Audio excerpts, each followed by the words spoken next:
नमस्कार. 2च दिवसापूर्वी ज्ञानेश महाराव यांनी वाशी येथे संभाजी ब्रिगेडच्या झालेल्या कार्यक्रमामध्ये प्रभू रामचंद्रांबद्दल काही खोडसाळ वक्तव्य केलेली आहेत. मी वादग्रस्त हा शब्द नाही वापरत आहे, खोडसाळच आहेत ती. ते काय म्हणाले? एका धोब्याला शंका आली, साधा धोबी, म्हणून त्या साध्या धोब्याच्या शंकेवरून प्रभू रामचंद्रांनी सीतेला सोडून दिलं. इथे आता काही गोष्टी लक्षात घेतल्या पाहिजे. त्यांना धोबी हा यक्कचित वाटतो का, की त्याचं जे मत आहे, त्याची जी भावना आहे, त्याची दखल घ्यायलाच नको असं त्यांना वाटतं का? प्रभू रामचंद्रांना तसं नाही वाटत. हा धोबी हा देखील आपल्या राज्यातला एक नागरिक आहे आणि त्याचं देखील मत हे ध्यानात घेतलं पाहिजे, त्याच्या मताचा देखील आदर केला पाहिजे. पण ज्ञानेश महारावांना हा धोबी हा कोणी विशेष असं वाटतच नाही. त्याच्या मताची दखल कशाला घेतली असा त्यांच्या बोलण्यातून दिसून येतं. म्हणजे गोष्टी समानतेच्या बोलायच्या आणि वागणं मात्र हे असं की तो धोबी म्हणजे त्याचं काय मत लक्षात घ्यायचं, अशा प्रकारची भावना व्यक्त करायची. त्यातला दुसरा भाग असा की ऋषी वाल्मिकींनी जे रामायण लिहिलं त्या रामायणाप्रमाणे प्रभू रामचंद्रांचा राज्याभिषेक झाला. प्रभू रामचंद्र हे सिंहासनावर शासन करायला बसले, तिथे ते संपलेलं आहे. वाल्मिकी ऋषींनी त्याच्या पुढे काहीच लिहिलेलं नाहीये. आणि मग सीता माता आणि प्रभू रामचंद्रांनी अयोध्येच्या आपल्या राज्यावर सुशासन चालवलं, रामराज्य चालवलं, असं त्यांनी त्या रामायणातला अर्थ आहे. पुढचं जे आहे हे, कारण नंतर अनेकांनी अनेक रामायणं लिहिली, त्याच्यामध्ये अनेक गोष्टी लिहिल्या गेल्या. ह्या पुढच्या ज्या गोष्टी आहेत त्या मग आपल्याला नंतर लिहिलेल्या अनेक रामायणांमध्ये वाचायला मिळतात. त्याच्यामध्ये मग रामचरित मानस हे तुलसीदासांनी लिहिलेलं आहे. ह्या रामचरित मानसात काही गोष्टी आहेत, आणखीन कशा वेगवेगळ्या रामायणामध्ये काही गोष्टी आहेत, पण त्याला सुद्धा वेगळ्या प्रकार आहे. त्याच्यामध्ये असं झाल्यानंतर प्रभू रामचंद्र सीतेला म्हणतात की लोक जर मला शासन करण्याच्या योग्य समजत नसतील तर मग मी हे राजपद सोडतो, हे राजाचं सिंहासन मी सोडतो आणि चल आपण दोघं जाऊन वनवासात राहू. एका राजानं असं म्हणणं, मी राजपद सोडतो, मला राजाचं स्थान नको, आणि आपल्या पत्नीला म्हणतो आपण वनवासात जाऊ, म्हणजे राजमहालातली सगळी सुख बाजूला ठेवून आपण वनवासात जाऊ, अशी ही या प्रभू रामांची मनस्थिती आहे. पण सीतेने त्याला आक्षेप घेतलाय. सीता असं म्हणाली, लोक काय म्हणतील की एका महिलेच्या मोहापायी, आपल्या पत्नीच्या मोहापायी प्रभू रामचंद्रांनी राजा म्हणून जे कर्तव्य आहे ते कर्तव्य सोडून दिलं, ते कर्तव्य पाळलं नाही, त्या कर्तव्याकडे पाठ फिरवली आणि निघून गेले. का तर एका स्त्रीच्या मोहापायी प्रभू रामचंद्रांनी असं केलं. हे मी होऊन देणार नाही, तुम्ही राज्य करा, तुम्ही तुमची जबाबदारी पार पाडा, मी निघून जाते. एवढा आग्रह केल्यानंतर मग सीतेनी रघुकुलाची परंपरा सगळी सांगितली की असे मोठे मोठे राजे होऊन गेले, तुम्ही त्या परंपरेत जन्माला आलेला, त्या परंपरेतले तुम्ही आहात, त्या राजघराण्यातले तुम्ही आहात, त्यामुळे तुम्ही हे राज्य म्हणून जी जबाबदारी आहे ती सोडू नका. प्रभू रामचंद्र असं म्हणतात, मीच कशाला पाहिजे, माझे आणखीन भाऊ आहेत, ते चालवतील राज्य. 14 वर्ष तर मी नव्हतोच, पण भरत आणि शत्रुघ्न दोघांनी राज्य अत्यंत यशस्वीपणे चालवलंय ना, मग चालवतील. त्याच्यावर सीता नाही म्हणते, असं असेल तर मी निघून जाते, पण राज्य तुम्हीच चालवायचं आहे.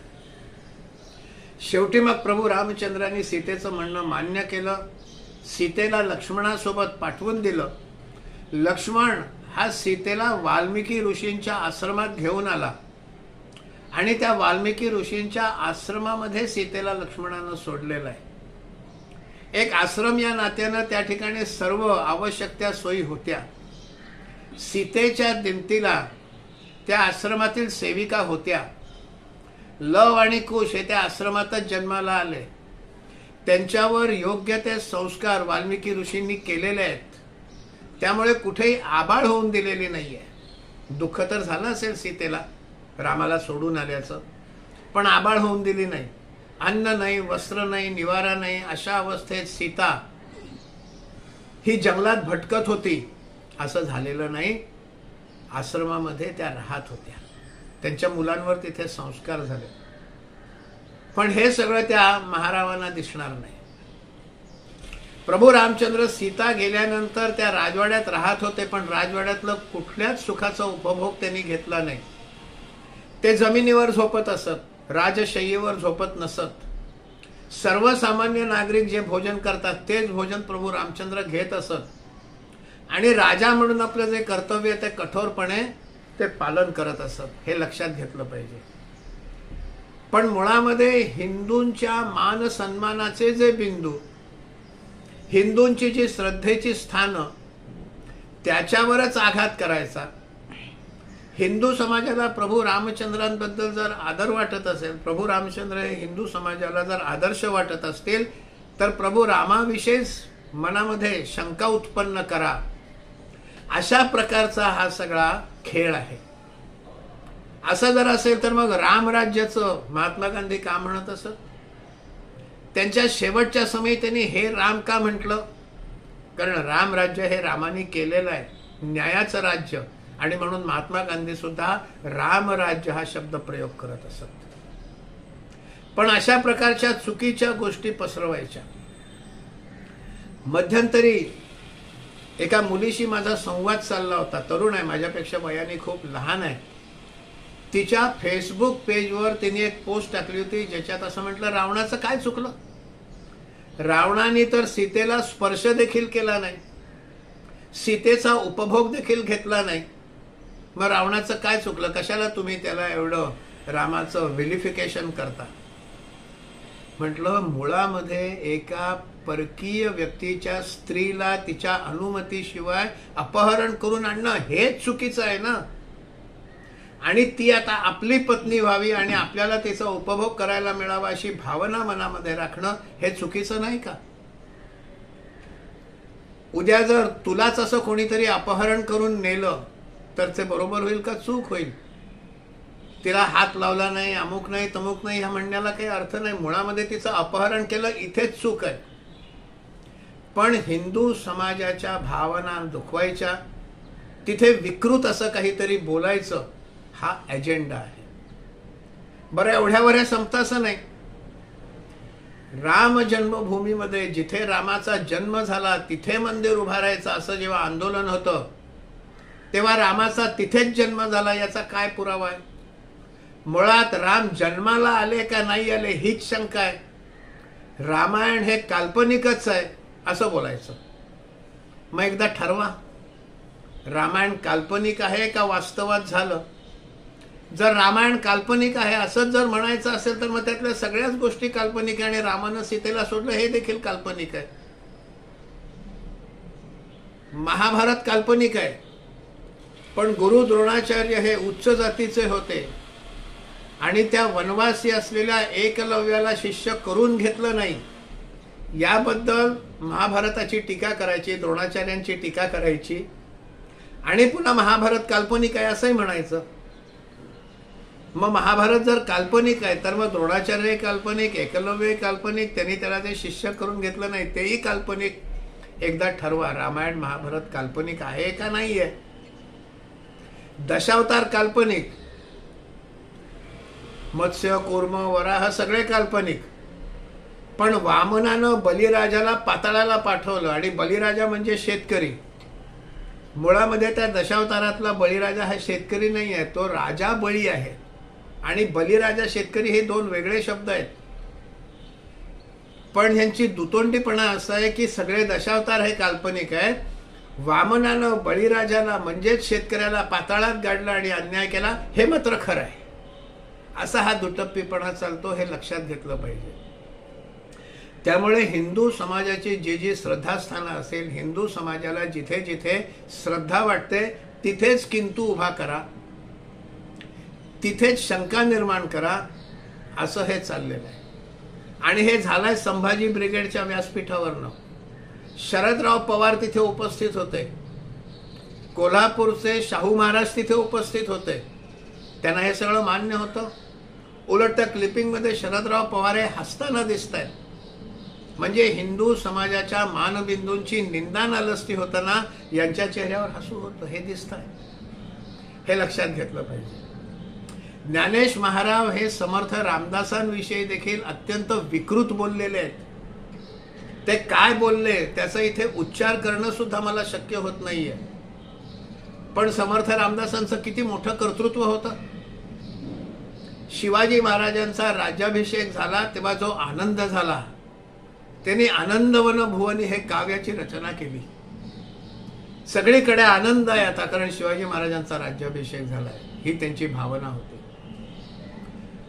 समर्थ रामदास जेव्हा गडावर आले, रायगडावर आले, तेव्हा शिवाजी महाराजांनी मला हे साम्राज्य नको, मला याचा उपभोग नाही करायचा, असं म्हणून आपली स्वराज्याची सनदच शिवाजी महाराजांनी समर्थ रामदासांच्या झोळीत अर्पण केली. समर्थ रामदासांनी ती सनद त्यांना परत केली आणि म्हणाले, तो एका चांगल्या राजासारखं सुराज्य कर. हे समर्थ रामदासांनी शिवाजी महाराजांना सांगितलं. आणि श्रीमान योगी असं शिवाजी महाराजांचं त्यांनी वर्णन केलं. तर श्रीमान आहेत, ते राजे आहेत. राजा म्हणून असलेली सगळी सत्ता, संपत्ती, सुख, सोयी ही त्यांच्या पायाशी लोटांगण घालतायत, म्हणून ते श्रीमान आहेत, श्रीमंत आहेत. पण योगी ही त्यांची प्रवृत्ती आहे, त्यातला कसलाच उपभोग ते करत नाहीत. फक्त स्वराज्य योग्य पद्धतीने करायचं, न्यायाचं राज्य करायचं, एवढं एकच ते करतात. त्यामुळे ते श्रीमान योगी असं समर्थ रामदासांनी शिवाजी महाराजांबद्दल म्हटलं. संभाजी महाराजांना समर्थ रामदासांनी उपदेश केलेला आहे. शिवाजी महाराजांचं एकूण कसं वागणं होतं हे त्यांनी वर्णन केलं आहे.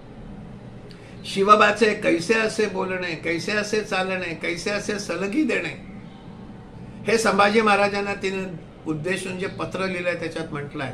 आता तू राजा आहे, शिवाजी महाराज गेले, मग तू राज्य करताना शिवाजी महाराज कसं वागत होते ते आठव. ते कसे चालायचे, कसे बोलायचे, कसे सलगी द्यायचे, कसे सगळ्यांना सोबत घेत असत, हे तू आठव आणि त्याप्रमाणे तू राज्य कर. हा उपदेश समर्थ रामदासांनी संभाजी महाराजांना दिलेला आहे.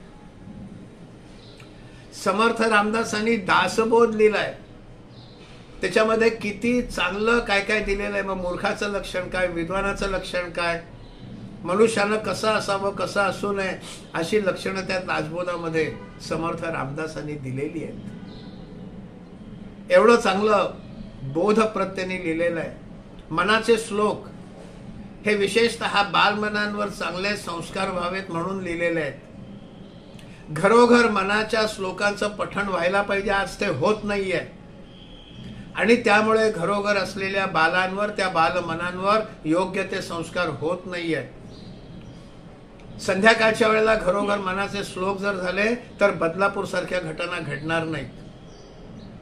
पण आम्ही सगळं ते न करता समर्थ रामदासांनी किती मोठं कार्य करून ठेवलं हे न पाहता त्यांच्यावर एक विकृत टिप्पणी करायची, हे त्या ज्ञानेश महाराजांना सुचतं.